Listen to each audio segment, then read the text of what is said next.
Henry Ford is a name synonymous with innovation. But as we peel back the layers of history, we discover a narrative far more complex and intriguing than the glossy pages of success. Today, we have a captivating episode that delves deep into the life of one of the most influential figures in automotive history, Henry Ford. Buckle up, because we're about to reveal the startling reality behind the man who revolutionized the automotive industry. Henry Ford, the visionary behind the assembly line and founder of Ford Motor Company, is often celebrated as a hero of innovation. However, there's more to his story than meets the eye. Don't forget to hit that subscribe button and ring the notification bell to join us on this fascinating journey into the past. The story begins in Springwells Township, Wayne County, Michigan, on 30th of July, 1863, when Henry was the firstborn of William and Mary Ford's 6 children. Growing up on a prosperous family farm, he was educated in a one-room school where he showed an early interest in all things mechanical. This interest would develop into true genius and earn him the accolade of one of the greatest industrialists in the world. Henry Ford started young. By the age of 12, he was spending most of his spare time in a small machine shop, which he had equipped himself with. It was here that he constructed his first steam engine in 1878, aged just 15. The next year, Henry left home, bound for the nearby city of Detroit to work as an apprentice machinist. In 1888, he married Clara Bryant, who had grown up on a nearby farm. In the first several years of their marriage, Ford supported himself and his new wife by running a sawmill. In 1891, he returned with Clara to Detroit, where he was hired as an engineer for the Edison Illuminating Company. Rising quickly through the ranks, he was promoted to chief engineer 2 years later. Around the same time, Clara gave birth to the couple's only son, Edsel Bryant Ford. On call 24 hours a day for his job at Edison, Ford spent his irregular hours on his efforts to build a gasoline-powered horseless carriage or automobile. In 1896, he completed what he called the quadricycle, which consisted of a light metal frame fitted with 4 bicycle wheels and powered by a 2-cylinder, 4-horsepower gasoline engine. Determined to improve upon his prototype, Ford sold the quadricycle to continue building other vehicles. He received backing from various investors over the next 7 years, some of whom formed the Detroit Automobile Company, later the Henry Ford Company in 1899.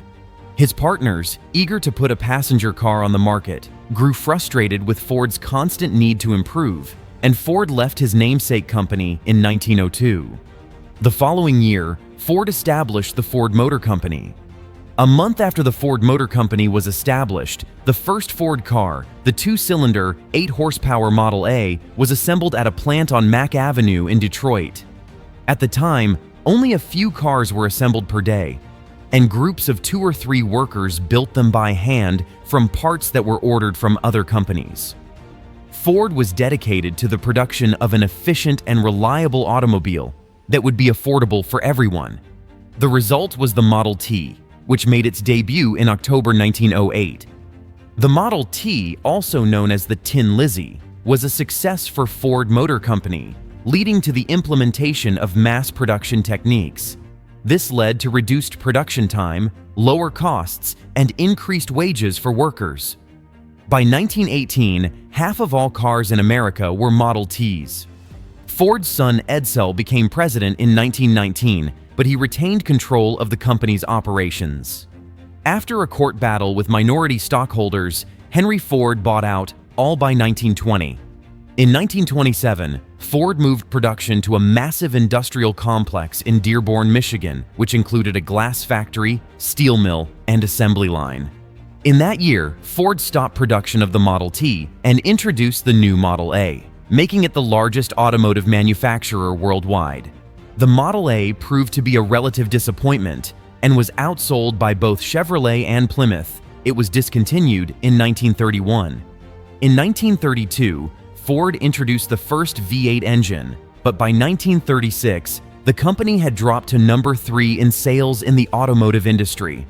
Despite his progressive policies regarding the minimum wage, Ford fought against unionization of labor, refusing to come to terms with the United Automobile Workers even after his competitors did so. In 1937, Ford security staff clashed with UAW organizers in the so-called Battle of the Overpass at the Rouge plant, after which the National Labor Relations Board ordered Ford to stop interfering with union organizations. Ford Motor Company signed its first contract with UAW in 1941, but not before Henry Ford considered shutting down the company to avoid it. But the startling reality doesn't end there.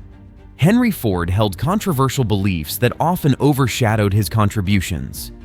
Ford's political views earned him widespread criticism over the years, beginning with his campaign against U.S. involvement in World War I. He made a failed bid for a U.S. Senate seat in 1918, narrowly losing in a campaign marked by personal attacks from his opponent. In the Dearborn Independent, a local newspaper he bought in 1918, Ford published a number of anti-Semitic writings that were collected and published as a 4-volume set called The International Jew. Though he later renounced the writings and sold the paper, he expressed admiration for Adolf Hitler and Germany, and in 1938 accepted the Grand Cross of the German Eagle, the Nazi regime's highest medal for a foreigner. Edsel Ford died in 1943, and Henry Ford returned to the presidency of Ford Motor Company briefly before handing it over to his grandson, Henry Ford II, in 1945. He died 2 years later at his Dearborn home, at the age of 83. Despite the controversies, Ford's impact on the automotive industry cannot be denied. His legacy continues to shape the way we live and work today. Henry Ford was undoubtedly a complex figure, with both revolutionary ideas and deeply flawed beliefs. As we celebrate his contributions, let's also acknowledge the lessons we can learn from the man behind the machine. Thanks for joining us on this journey through the startling reality of Henry Ford. Don't forget to hit that like button, subscribe for more intriguing content, and share your thoughts in the comments below. Until next time, stay curious.